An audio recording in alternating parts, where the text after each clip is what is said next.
Yo, what is going on, you mystical Machamp? Today we're playing a game with the deck that I probably had the most fun with since Battle Styles released. I can speak, and that is the Salazzle Weeping Bell deck. Before we get into the list, though, huge shout out to Channel Fireball as always.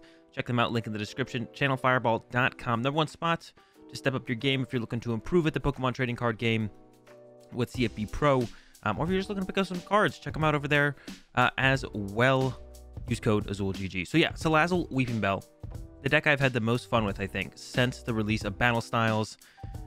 Main attacker is the Salazzle with the Roasting attack. 90 damage for each special condition that our opponent's active Pokemon is affected by. And then we use Weeping Bell to make our opponent's Pokemon burned and poisoned. So there we can do 180 damage plus the burn, plus the poison, 210 damage. But we also play for Yellhorn, which will then confuse them.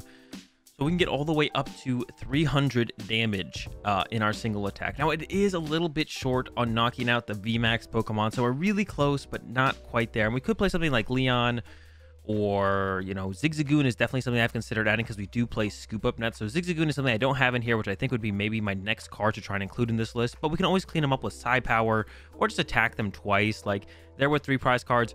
Our Pokemon are worth 1. That's still a favorable prize trade to just go ahead and attack them again. So it's not that bad to just go ahead and swing again to clean them up. But I could definitely see adding like a Zigzagoon in here. Something like Victini VMAX is super popular right now. And that only has 310 HP. So it's like 1 Zigzagoon ping away from being cleaned up. So I could definitely see including a Zigzagoon in here. Or like I said, Leon could also be an option. But that's like your supporter for the turn.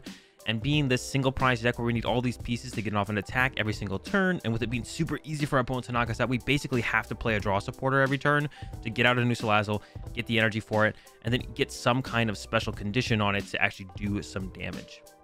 So we got the 4/4 Salazzle in here, of course, as the main attacker. 3/3 Weeping Bell. I was at like a 4/3 at one point, but it's really not necessary. I found with so much Pokemon searching that it's super easy to get out double Bellsprout, and then just like have it set up to be able to go into a Weeping Bell on the next turn. 4 Yellhorn, of course, and we can use this to like knock out smaller things like, I don't know, Jirachis, or if we're going for a 2-hit KO on something like a VMAX, we can just Yellhorn hit into Weeping Bell, hit on the following turn to get the 2-hit KO, or Weeping Bell, Yellhorn, whatever.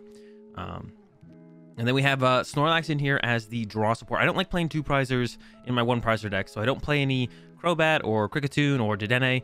I do play 2 Snorlax to help us draw in the early game to get the cards we need to actually set up and play the game. And then we also have the Jirachis. We are a 1 prize deck, so that means our opponent's going to be taking a lot of knockouts. We have a lot of opportunity to send up the Jirachi, use the Dreamy Revelation, get that extra card. That might be the difference maker in us, getting an attack that turn or setting up for our following turn. So a couple Jirachis, couple U-turn boards for that. And then the rest is pretty straightforward. For research, for Kabu, no Marnie in this build because Kabu's a little bit better. We are a single prize deck. We're favorable in the prize exchange. Marnie is nice for hand disruption, but a little bit less relevant when we have 90 HP. So pretty much anything knocks us out. They don't need very much. So disrupting them isn't going to really do a whole ton. I could see playing 1 reset stamp in here, though. That's another card that I've considered trying to fit in a reset stamp. And Zigzagoon are like my 50 or 61st, 62nd card. I don't know what I cut yet, and I haven't really had too much trouble, beating decks. So I haven't been really worried about it too much yet. And then the rest, a lot of Pokemon search, 4 quick, 4 level, 3 calm, 4 Scoop Up Net, of course, to reset our Weeping Bell and also get our Snorlax out of the active if it gets stuck for a turn. A Great Catcher for a little bit more aggressive of a Gust effect to close out the games on like Dedenne and stuff. And of course, we have a couple boss in here as well. And that's the list. Like I said, one of the decks I've had the most fun with so far since Battle Styles. So let's go ahead and let's play some games with it. All right, here we go into our first game. Pretty good start. We got the Jirachi in the active. We already got a Bellsprout, got the Calm to maybe grab the Snorlax here if we want to. We don't have to, though. I'll not bench the Bellsprout. I want to play around Escape Rope. I'd rather have Jirachi in my active. The one reason to bench the Bellsprout would be to play around Reset Stamp, but Escape Rope is definitely the more played card right now, and people would actually, if they see something on the bench, they'd aggressively play it, whereas Reset Stamp, it's meant for the late game hand disruption, so no one wants to play Reset Stamp early. The only reason people play Reset Stamp early is if they have a Crobat in their hand and they're trying to draw those extra cards. They're like, okay, I'm going to use the Reset Stamp, and that's weird. Discarding an Urshifu V to get an Urshifu V is definitely an interesting choice. I'm confused. But yeah, that's like the only reason you'd want to do it. All right, so we need Mew, so we can't calm away Mew, unfortunately. I would have loved to have calmed away Mew, but it's not happening right now. So yeah, we're up against the Rapid Strike, so we want Mew on the bench. And we're gonna need a lot of other stuff as well. Salazzle, they can be really aggressive with Boss early on, Urshifu decks can. So multiple Bellsprout, multiple Salazzle, definitely an important to set up here. Top deck a Bruno. That's not great to discard off the research, but I think I should go with the research here. Yellowhorn doesn't really make too big of a difference, but I guess I may as well play it because it doesn't really affect me. But I think I need the extra card draw. I don't think Bruno's going to work here. Bruno's going to be a little bit too slow. We got some quick balls. I'm going to start with the Dreamy Revelation. And a Weeping Bell, found a Salazzle. Take the Weeping Bell. Bench it. I guess I'm going to quick ball away one of the boss. I think I'm only going to be able to get down one Salazzle this turn because I think I should go into Snorlax here. We're going to go like bench Snorlax, scoop at the Jirachi, send up the Snorlax, quick ball the Jirachi, grab ourselves a Salandit, and then hope our opponent doesn't have boss KO Salandit, because if they do, that's not good for us. So yeah, hopefully they don't have that.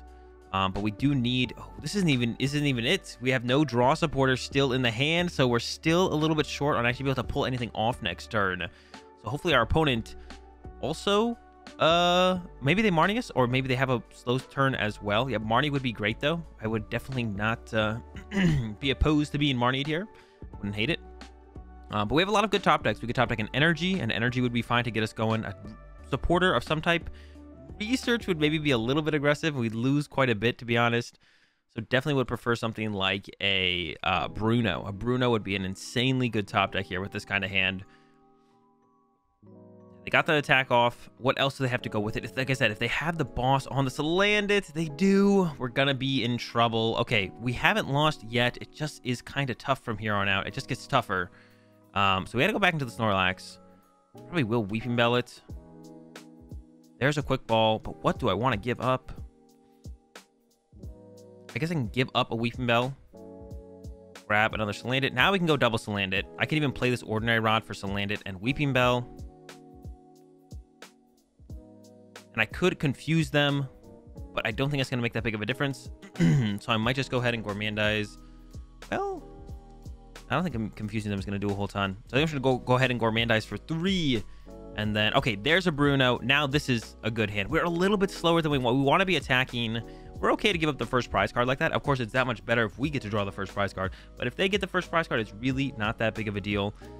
But we would like to have the immediate response attack. And be like, okay, you attacked, my turn to attack. And then we attack. But that's not happening here right now, which is unfortunate. But we can hit this thing for 300, so that's a good thing. We hit this for 300 next turn. Like I said, we can't really one-hit KO VMAXs, so we don't have to hit this for 300 damage, but we probably just will go ahead and do that because we can Psi Power clean it up later on. The one thing to be kind of scared of is, oh, that is a boss. That's kind of scary. And they're going after my Mew. Here we go. So they've had a pretty good string here. Haven't even played a draw supporter yet, but I've been able to boss up my Mew, or boss up my Salandit into boss up my Mew. Okay, so where it gets really bad for us, to be honest. So I could hit this really hard, but it's kind of unnecessary. Got the Bruno, got the Twin. If we don't have the Ordinary Rod to get our Mew back, we're going to be in trouble here. So I'm going to go with the Weeping Bell. I don't think I'm going to play the Yellhorn, though. Oh, I'm definitely not playing the Yellhorn now. I can get out another... Well, maybe I shouldn't have used this level ball, to be honest, because then that'd be one more level ball in my deck. Because we kind of have to Bruno into Ordinary Rod. And we really want to Bruno into Ordinary Rod plus a Pokemon Search card. Didn't get there. So I'll throw another Salandit down, but this is looking pretty rough. I'll scoop up net the Weeping Bell. Maybe they whiff the energy.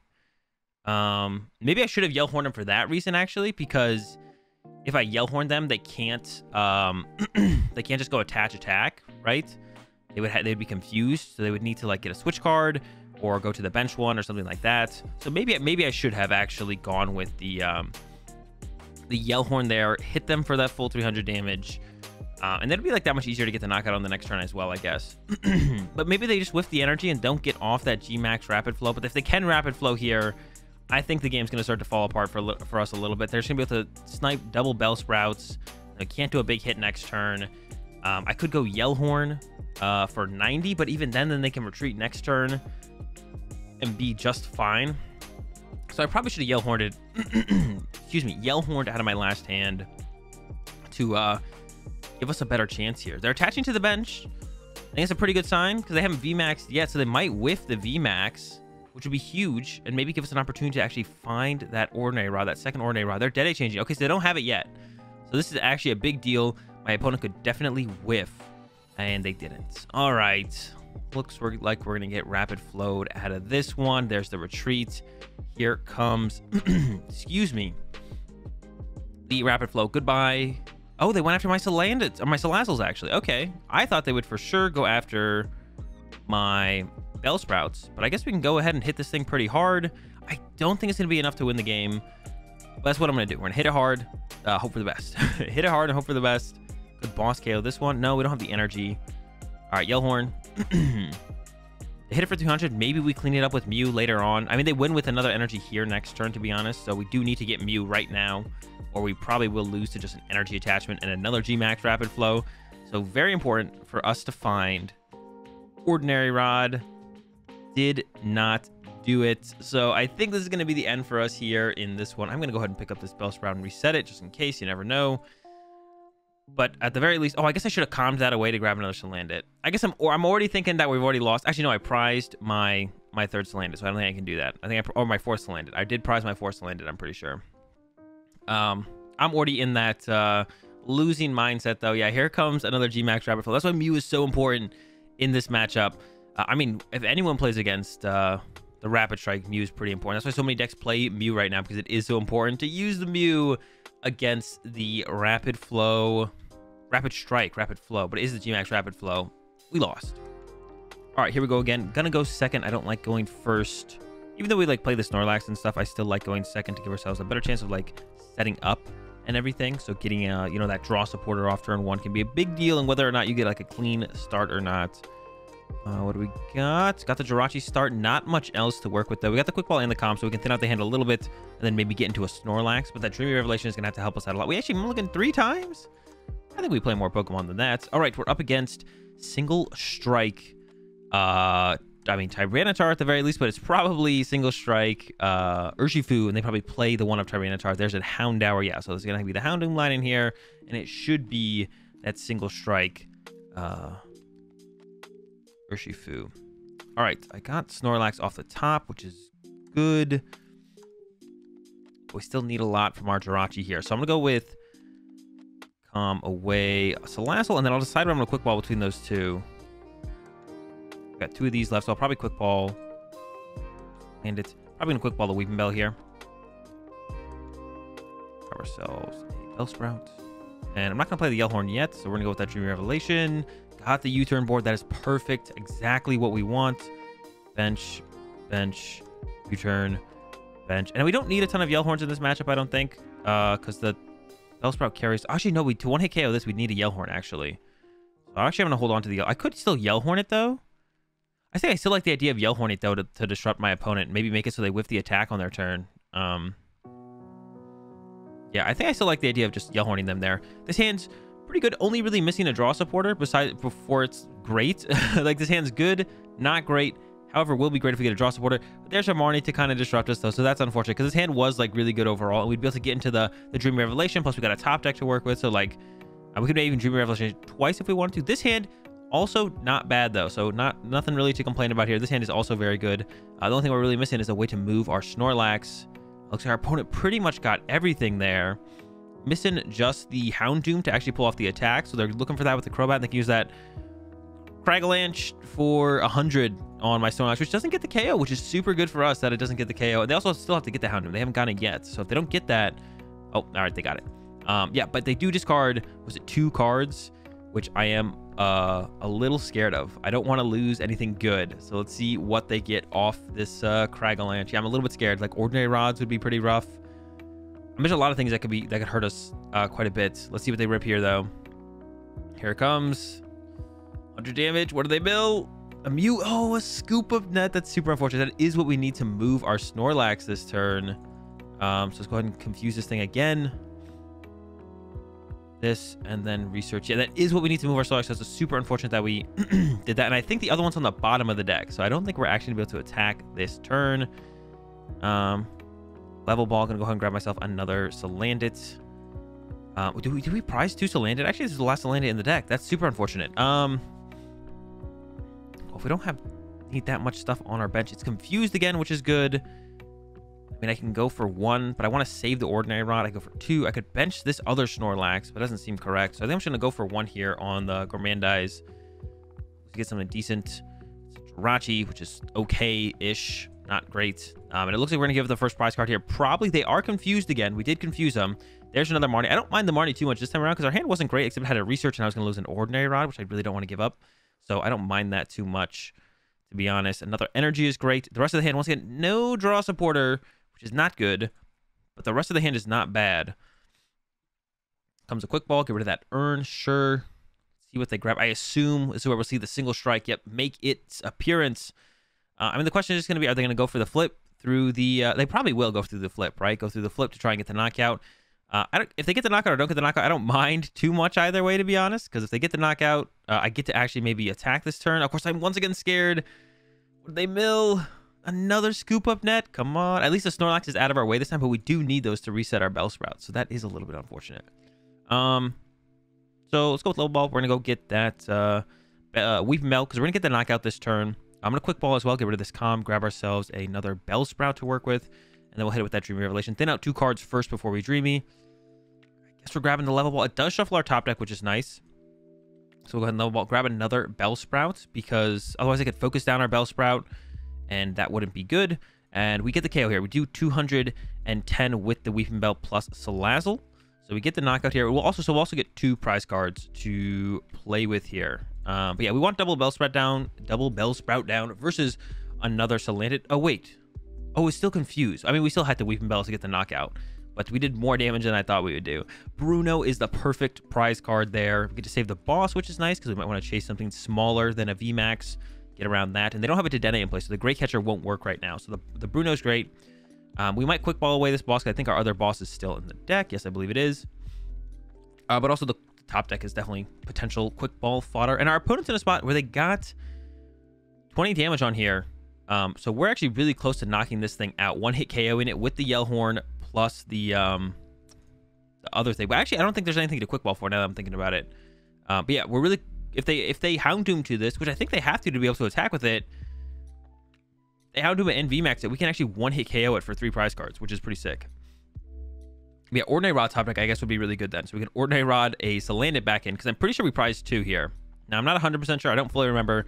Here comes some double single strike roar. So they're actually maybe just attacking with it as a Urshifu V. They might not VMAX this thing. I don't think they are gonna. Yeah, it looks like no VMAX, just the impact blow. We don't need the Yellhorn as well. We just need Weeping Bell plus Salazzle energy. Ordinary Rod top deck is so sick here. Another thing kind of cool about this matchup is we can use the Tower of Darkness because we do play 4 Bruno. So if we ever need that extra reach, yeah, we did prize 2 Salandit, so that's unfortunate. Plenty of Salazzle, and both nets are here as well to get the Weeping Bells working. So yeah, plenty of Salazzle energy. Salazzle, scoop up net. Let's go with... We could also use that tower right now. I don't hate it because we might research next turn anyways. Go ahead and use the tower. Dreamy. Net or Bruno. I'm just going to grab the net here. I'm going to go net, evolve, use the ability, net it again already to just get it back in the deck. Get it already netted. So that way I can just draw into the... If I draw into the net, I would have drawn into the card. So it's basically the same thing, except now I could like level ball for it or something. So getting it pre-netted already is just better. And yeah, roasted this Urshifu. We're only 2 prize cards away. We could win with the boss on the... What's it called? Like I mentioned earlier. Win with the boss on the Crobat. And that's why we wanted the boss to stick around. Our top deck is a Bruno, which will probably Bruno to put all these researches back in the deck. Just have more draw support in the deck. I think it's going to probably be a little bit better overall versus... researching it all the way. We would dig deeper into our deck, but then we'd basically be out of draw. We'd be down 4 research, and we'd have 1 Bruno left. Because we know we are top decking that Bruno. So we'll probably play the Bruno over the research, just so we have some more draw power to work with later in the game. And I probably will start with that Dreamy Revelation to try and find that boss's orders. Because if we do find the boss's orders, we do just win the game. So we'll start with Dreamy Revelation. If it draws into the boss, then we just boss win the game on the Crobat. If not, we play the Bruno, draw some cards, go from there. And hope that we can piece the game together over the next couple turns. They're actually setting up a Houndoom here. All right, so they're actually attacking with Houndoom here, which makes sense. It makes sense for them to attack with Houndoom. It does enough damage to knock out the Salazzle, and it's only worth 1 prize card versus, you know, this thing worth 2. Even if they go to the VMAX, we could do 300 damage, and they would have had to put 40 damage on this to make it work. So they even threw a scroll down as well. I think, actually, I mean, the Furious Anger gets the knockout, or the Darkness Fang gets the knockout. So they have 2 options here. So it's interesting that they put the scroll there. Maybe they thought they needed the scroll at first, and they were like, wait, I can just use my normal attack. That also works. So there's the Bruno. Throw some stuff down. I will use this. Oh, I messed up. I should use Dreamy Revelation first, because if we get the boss, maybe I get full punish here. No punish. Thin this out of the deck, I think, is probably correct. Just save the Yellhorn for later. So I'm going to go throw this here, play the Bruno. We could have always level balled for a new Weeping Bell, so if we got the boss, we would have still been fine, to be honest. So it's not that big of a deal. Could get rid of the Bruno, but I don't want to, really. All right, roast again. Goodbye, Hand. All right, we're down to 1 prize card now.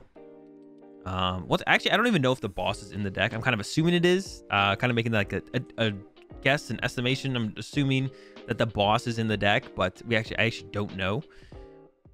All right, here comes another. What are they? They definitely shouldn't. Oh, they are. They're attacking with the Houndoom. They're just going Houndoom again. I mean, I guess the Urshifu is just not set up to attack, but this makes it that much easier for me to win the game. I need that much less to actually take the dub here.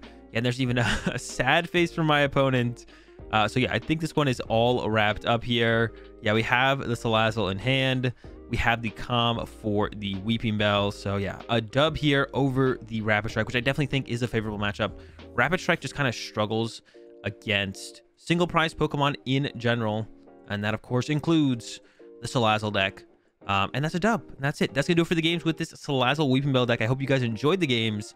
Give the video a like, and I'll see you tomorrow.